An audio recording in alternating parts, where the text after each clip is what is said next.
Bank of Clark County has a comprehensive suite of solutions for your personal and business needs. We offer banking, lending services, and wealth management services with the best-in-class customer service you'd expect from a community bank. Whether you need a checking or savings account, a mortgage or home equity line of credit, a business loan, or to set up a trust or investment account, Bank of Clark County can help. Bank of Clark County. Big bank solutions, community bank service. And we've just opened a branch at 530 Blackwell Road in Warrenton. Member FDIC, equal housing lender.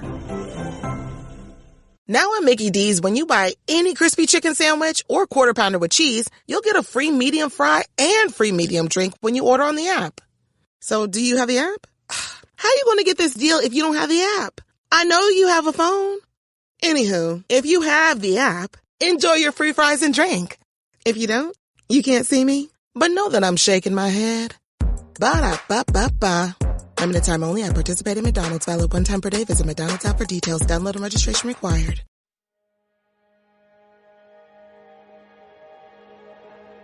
Welcome to the Unscripted Podcast. My name's Corby LaCroix, and the song you're hearing right now is called Great and Mighty One, available on Spotify, iTunes, or wherever you get your music. But for now, here's your host and my friend, Aaron Conrad. Great Redeemer, God of grace. All right, everybody, welcome back to Unscripted from my studios here in Old Hilliard. And, man, we just put this together in like the last, hour, 2 hours. But at the end of the day, man, my guest, he is from the 216. And if anybody knows me, knows my heart, knows my passion, knows my tattoo, it is from the 216, and it's from Bedford specifically.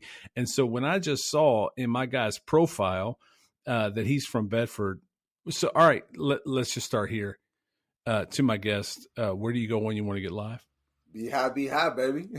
Be high, man. Why don't you introduce? Be high. So what? I'm sorry. All right. We got a time constraint, man. Who's my guest? Please introduce yourself, my friend. Yeah, well, my name is T.C. Stallings, and those that are familiar with me, know I'm from Cleveland, Ohio. Grew up in Bedford. They'll probably be calling me Tony. They're like, that's Tony Stallings, and but that's what the T stands for. The C is my middle name, But yeah, grew up in Bedford, and I graduated from Bedford High School in 96. My goal was always to play pro ball. I got a chance to do that. But in 2008, the Lord shifted my passions to acting. I answered that call and been obedient ever since. And, went out to Hollywood with the goal of just making sure that when I went out there, I did it the Lord's way, never compromising myself and getting dirty or anything like that. And in 2015, woke up one day, was in the #1 movie in America. And, that's the rest is history, but it all started, like you said, in the 216, growing up in Cleveland, Ohio, and had a mom who was, doing the best she could. But, we didn't have a lot, and struggled and everything. And for us, Bedford was a come up, from inner city Cleveland where I lived. And so I spent my final years there. And like I said, man, Bedford, the city of Bedford and Bedford High School pretty much changed my life. I'm sure we can get into that, but I just want to throw that out there. They really did. Same. Like there's a country song that talks about the house that built me, and Woodrow Avenue built me. And I react to things. I do everything. I make decisions based on 83 Woodrow Avenue in Bedford, Ohio, man. That's just what built me. But I want to get this out right away. So how this all happened today is I have seen you. I've seen you in Courageous. I've seen you in the movie War Room. I've seen you in a movie that was amazing with, so go back in the history, you'll find a movie called My Brother's Keeper, where I interviewed their director. Amazing film. And honestly, one of my favorite songs ever is the one that was used in that film called I Want to See Jesus. It was so good, man. That song. Oof. Okay. But today I interviewed the director of a brand new movie called No Vacancy, which comes out May 9th. And that led me to your profile where I realized you grew up in the 216. So Let's talk about No Vacancy first and foremost, because that's pressing today. So No Vacancy. Can you talk about the film? Yeah, man, it's really cool because it's one of those stories that there's 3 or 4 different storylines that come together. And usually in these films, they're fiction. They're just really cleverly written, and they're great to watch, but it's just pure entertainment, like fiction. It's not true. And then you make their stories intersect. Whereas this is a true story 100% true story about a church down in Leesburg, Florida, who decided that they wanted to take care of the homeless and hungry and drug afflicted folks in their neighborhood. But the city didn't want them to do it because the church's method was going to be to buy up this large motel and turn it into a homeless shelter. And the way they were looking at it, they was like, look, you feed one stray cat, you're going to get 30 of them. And so they worried about property value and all this other stuff. So the pastor of that church, the backdrop for this film centers around his efforts to get this motel. Meanwhile, you got my character. I play a character by the name of Cecil Johnson, who is basically one of those people, strung out, homeless, depressed, drug addicted, just want to live it, just want to end it all. He don't even want to live no more. And, I encounter this church, and my life can pretty much gets turned around. And it's just the way that it happens that it's just crazy how this church intersects with this homeless guy. But then you got this third storyline as a reporter who got demoted from Orlando Sentinel, the big paper, to come do this little tiny story about this church who's trying to get this motel. And her story ends up bringing so much light to it that a lot of people in the state starts to work with the church, which in turn helps my character.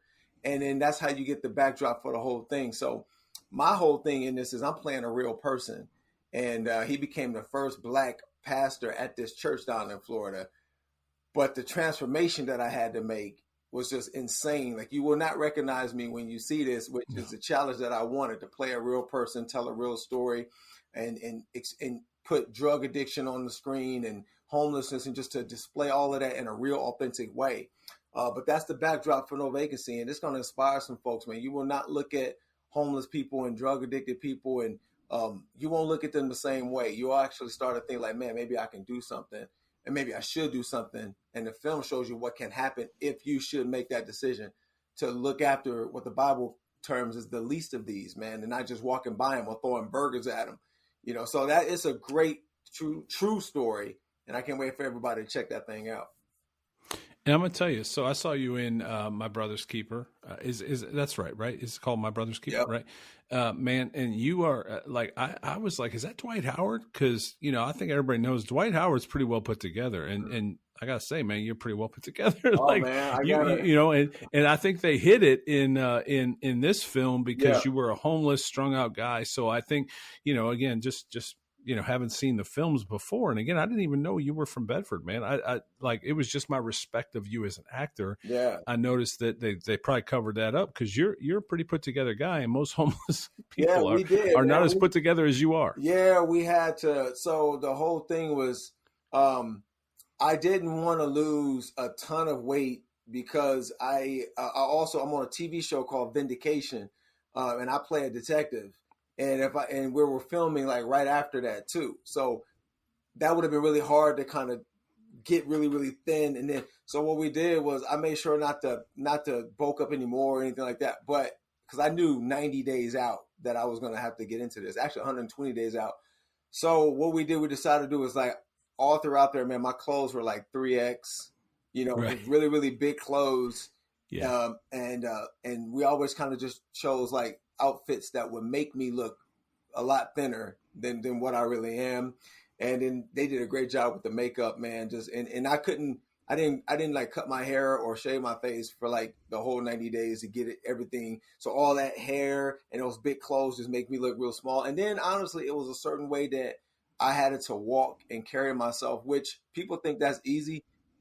You have to do some research, man, or you will either overplay it or underdo it. And I'm just how do they move when they're going through withdrawal and their body is not healthy? And because I'm that exact opposite of me. So I had to do some research. And so the way you see me walking and moving and twitching and kind of, all of that stuff was just researched to be as authentic as possible. So that all went into the illusion of me being strung out, homeless, haven't eaten, because I'm used to being well fed, in shape, right mind. And so that's what goes into the portrayal. But I welcome the challenge. That's what you want as an actor, is a film and a role that challenging. And you nailed it because, you know, at one point I remember you got up out of a chair and I was like, I wonder if his back's hurting. Because, you know, to your point, that physical, like, right, like you got up out of a chair and left a meeting and I was like, you know, he walks like his back's hurting because I'm a guy that has back pain. So when you know, and I don't know if that was intentional. I assume it was based on what you just said, like, you know, all of it, man. Yeah. All right. So no vacancy and I'm not promoting my own podcast, but please look at the earlier episode with the director. We go more into depth, but let's talk about how do you go from Bedford, Ohio and Louisville to Hollywood? Like, what was that journey, man? Because I know we got short time. So here's the thing: you got to come back. You got to come back for like an hour episode because we got a lot to unpack. But let's do the Cliff Notes version. How do you go from Bedford to Louisville to Hollywood? Rush. You picked a great time for this. I know it was impromptu, man, but I'm in this booth right here doing all these interviews, and so I didn't have to go nowhere, man. So I'm with you. And like I said, man, Bedford has a special place in my heart, man. So I'm really cool to be able to talk about this stuff. But yeah. The dream started, man. The journey started. I'm 12 years old, and I'm walking past, at the time, what you would call Cleveland Municipal Stadium. You know, not First Energy, Cleveland Municipal Stadium. That's right. I'm 12 years old, and I hear a game going on. And we were picking up my stepfather at the time, because I didn't grow up with my real dad. So my stepfather picking him up from work downtown at John Carroll University. That's where he worked. Mm-hmm.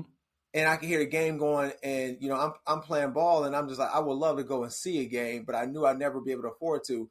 And I just remember saying to myself, you know what, forget trying to go see one. I'm going to play in there.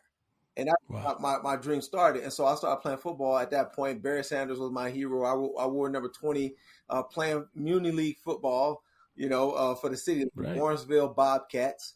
You know, so I'm playing, you know, so we playing against Power 5, you know, Paul Brothers, all them different Muni League football teams. And so that's where it started for me.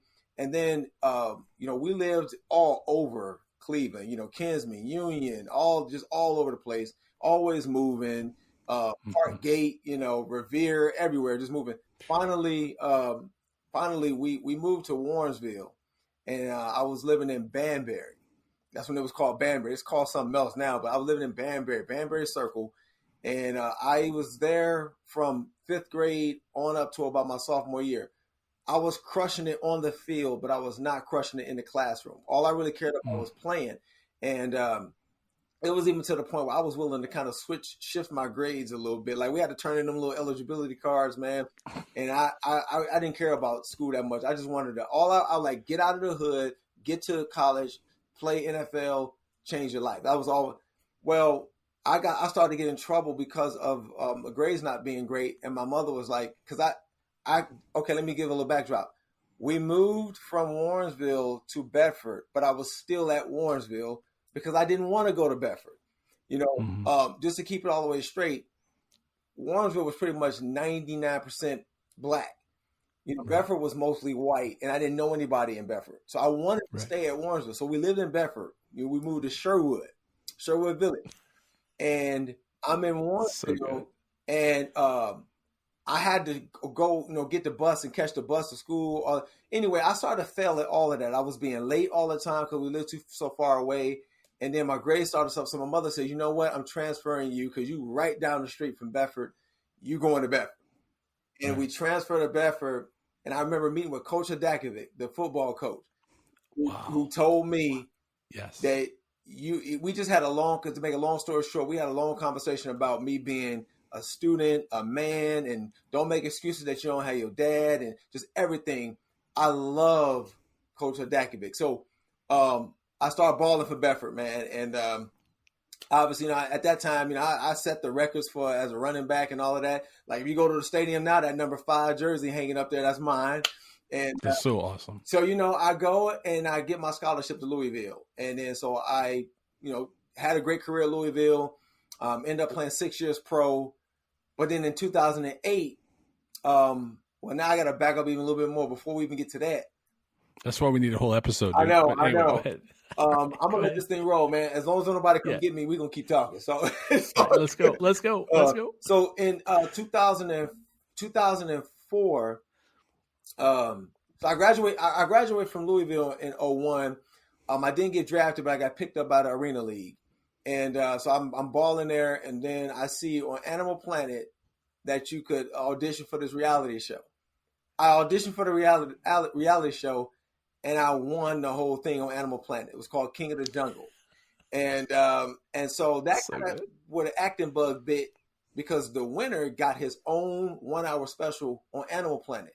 So now they throw out all the reality stuff and they start writing scripts for you. And that's the first time I really saw this going down like this. And I said, man, this is kind of cool. They flew me to New Zealand and then to Australia to film this, took care of everything. Wow. And then it was on national TV. So when I came back, I'm like, but I still had some football left in me. So I got picked up by the CFL, and then I was ripping it up for the Calgary Stampeders. Then I went to Europe, and I was ripping it up over there. We won a Super Bowl championship over there. So finally in 2008, I went to the movies, and I saw a very impactful movie that made me think, like, I want to give this a shot. And I think I know what I want to do when I'm done playing.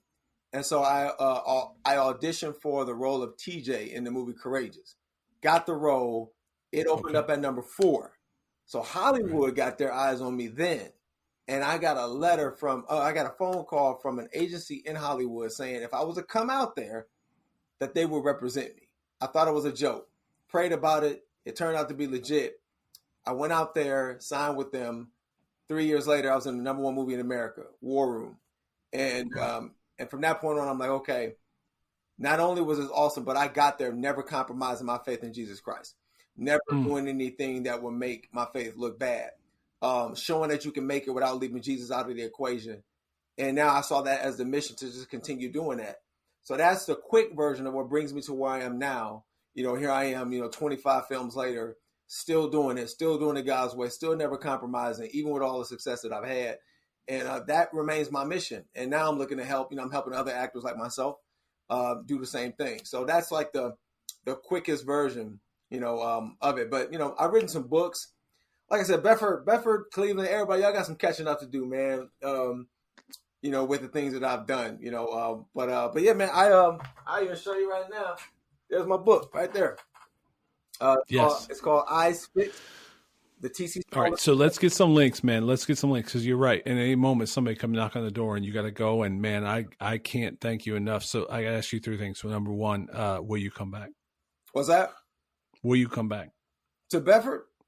No, for me, for a longer episode. Oh, absolutely, absolutely. We got a lot to cover. Absolutely. We got a lot to cover, my friend. All right. So number 1, that's number 1. All right. 2, what's the links? Your website. You got a lot going on. There's books. There's movies. There's other things. If you go to my website, you can see everything that's going on with me. www.tcstallings.life. LIFE. And that's you go there, you'll be able to see everything that I'm into. Anybody. Like I said, from the 216 from Bedford. If you ever want to just take some time and catch up with what I'm doing, that's a great place to start. Or, and I say this humbly, you Google TC Stallings and you'll be able to catch up with a lot that the Lord has blessed me to be able to do. And like I said, man, I was not a serious student. I didn't know how I was going to make it out of the hood. Going to Bedford, taking me away from everything that I knew, taking me away from the friends that I knew and having to start all over. I run into some people who really, really, truly cared about me. A school that I love that taught me how to be a student first and changed my life because I started balling. I never wanted to let Coach Zadakovic down. He became like my father figure. And I met so many cool friends, new folks. And so just everything got elevated when I went there. And, what's funny, the very first points ever scored at Bedford State, that stadium that they're in right now. The new one, right? Was by me. Come on. Absolutely. We beat pass or rush. It's funny. I played both sides of the ball. I was a starting running back and a starting outside linebacker.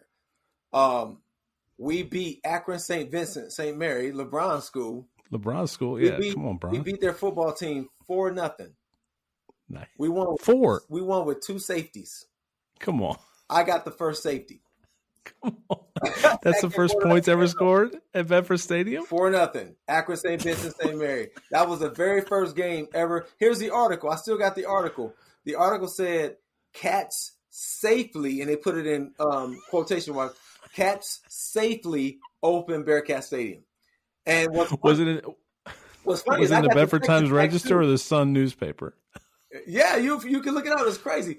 I got the first sack, and the only reason they didn't give me credit for 2 sacks to both of them, because I got to him first and I was taking him down. My man Jason Caswell came and finished it off. So they gave me a half sack. But I almost would have scored both sacks by myself. But yeah, first points ever scored at that stadium was by me. But most of my damage was done as a running back, man. That's where I set the records and all of that stuff. And there's a lot of cool facts, man. Me and Halle Berry are the only actors to come out of there that can say that their movies were number one in America. So for her, she would be the female. For me, I would be the male. There's nobody else. So how about that? And I tell everybody that I dated Halle Berry just because I went to bed, but it's not. That ain't gonna work. I missed Halle by a year. I did. She was my sister's age, so I missed her by a year. I went to school with her cousin. But anyway, man, we're proud of you guys. And I know if somebody comes to interrupt you, I just want you to know this: we're proud of you, man.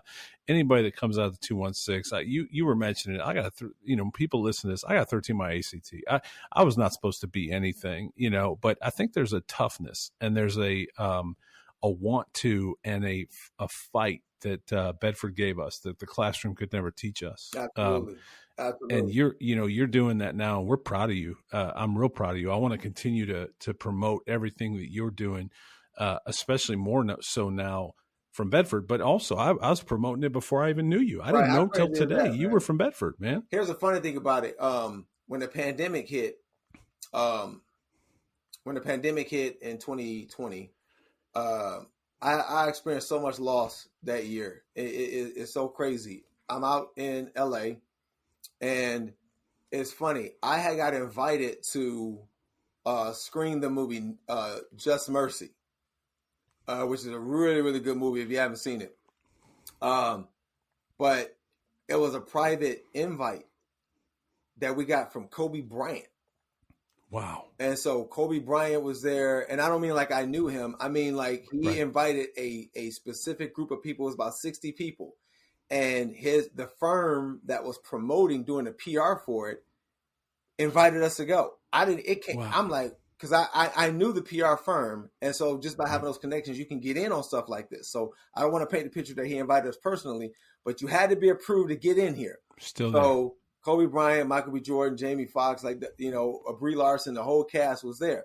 So we go there, and Kobe spoke and everything, and we watched the film and we shook everybody's hands, and I posted these pictures on my social media. I bring that up to say, literally 10 days later on a Sunday, he died in that helicopter crash, and it was just crazy. I'm like, I was just with that dude. Right. And then then you start keeping it moving. The pandemic hits, all this death started to happen, and that's when I lost my mother and my grandmother to COVID.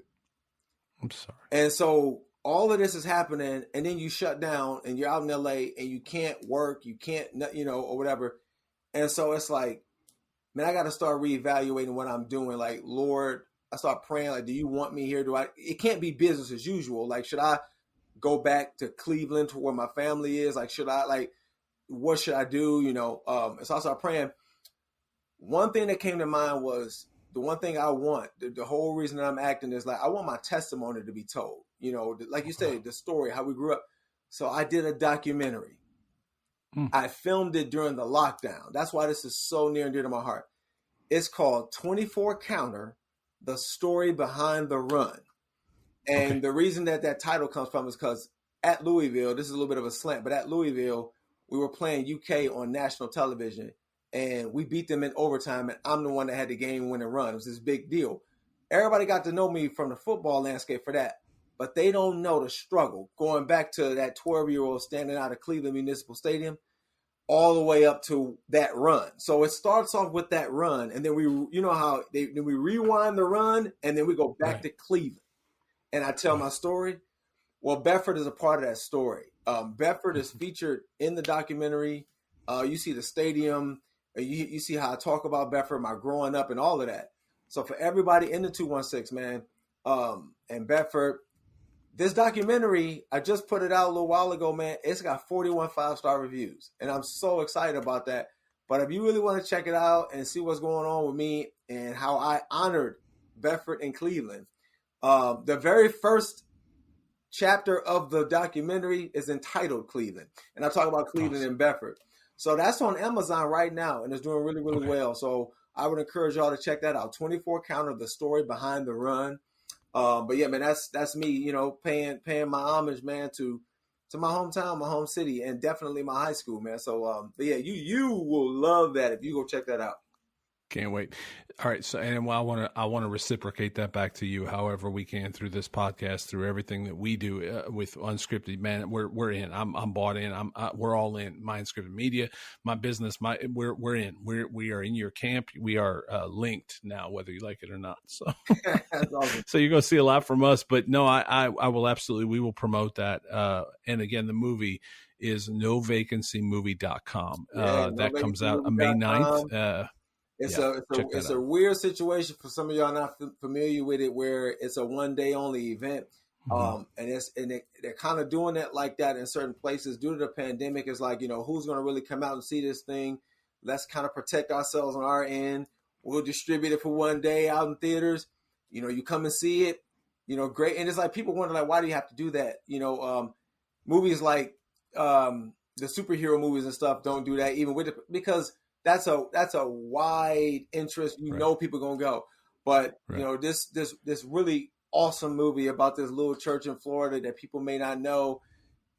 Are people gonna come out? Well, this is the way that they kind of test that out. So it's one night only, but what's happening is when you go and you turn up and you turn out for the film, they start to extend it.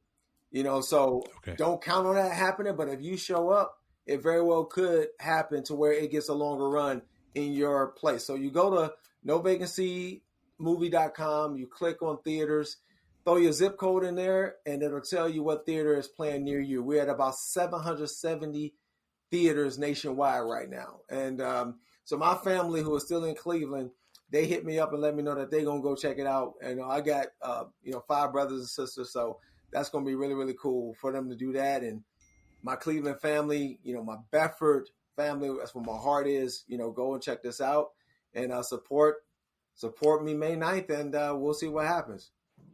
100%. And I've seen the film. I could say that. I've seen the film. I've witnessed it. Let me ask you one more question, because I know you probably got to go. Last question. Where did you get your faith? And I know this is probably a whole episode by itself, so that's why you got to come back, because I'm going to keep bothering you until you come back again. But just from the Cliff Notes version, where did you get your faith that led you to where you are today? Well, I always say I got the best version of my mother. You know, like I said, God bless her. I'm the youngest of 6, and you know, her faith matured throughout her life because she didn't have her faith early on, and so by the time she had me. Which, you know, I talk about in my book too. I was actually supposed to be aborted. That's what she was going to do, because she wasn't ready for child number 6. You know, 5 was supposed to be it. And her faith is what kept her from doing that. It was something she wrestled with, but she had got at the strongest point at that point.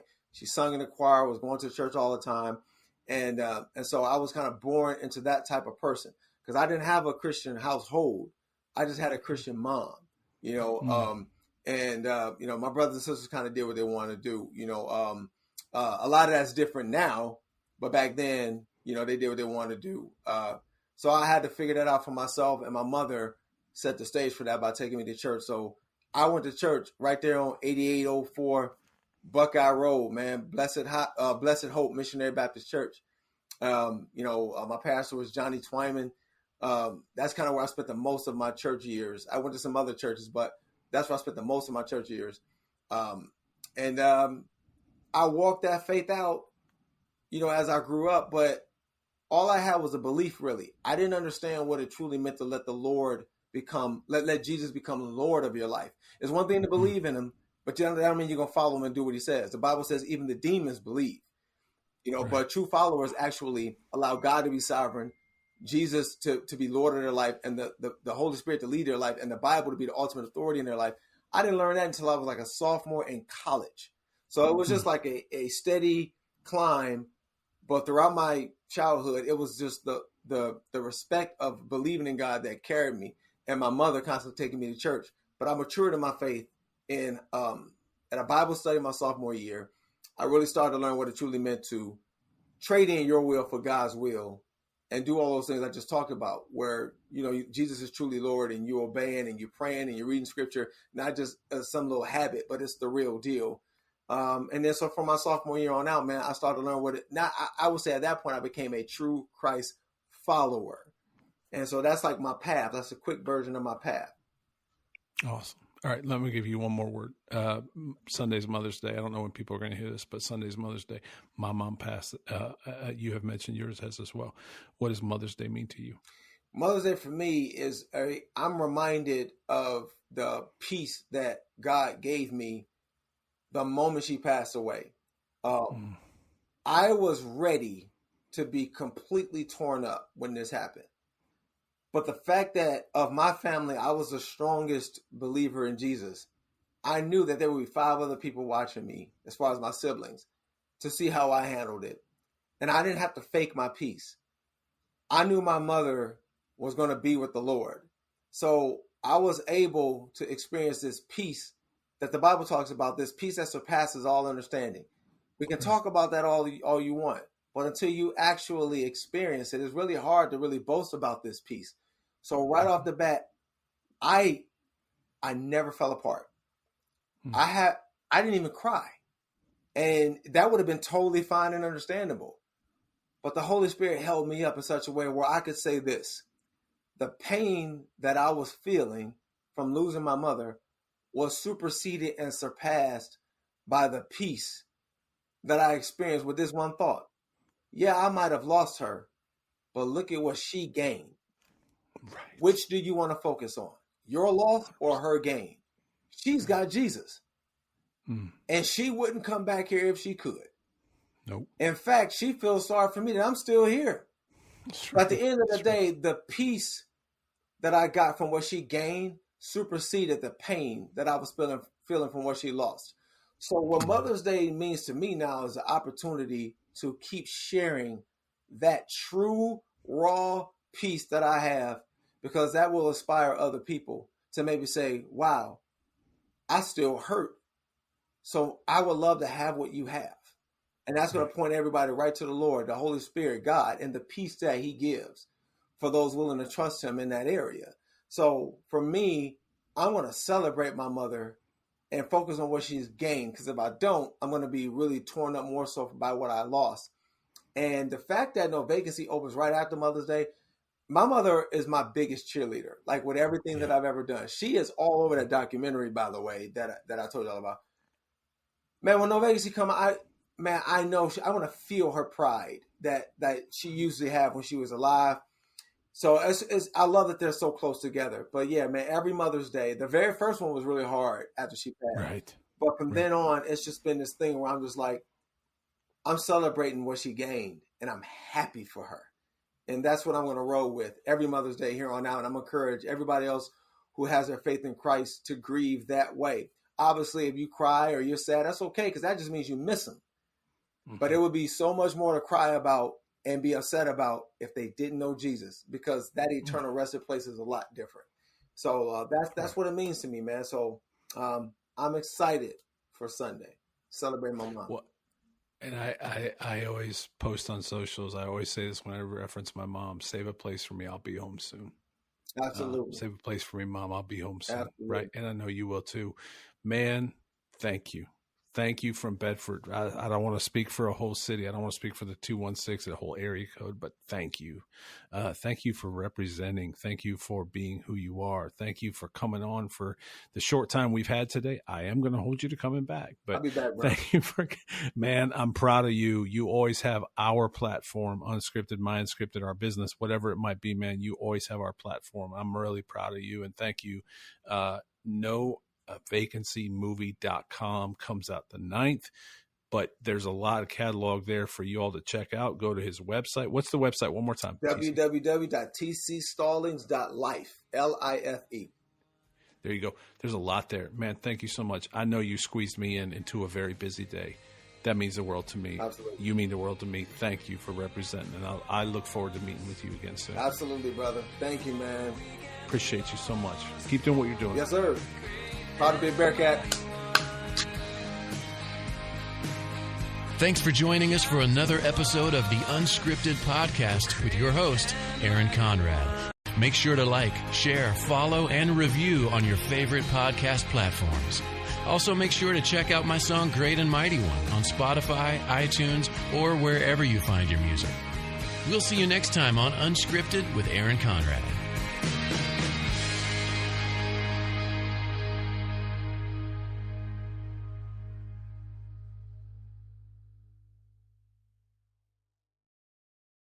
Attention, Ride On Bus, Ride On Extra, Flash and Flex riders. Fare collection will resume on August 1st. Fares will be collected at a new reduced rate. All trips are now only $1. Kids, seniors, and disabled still ride for free.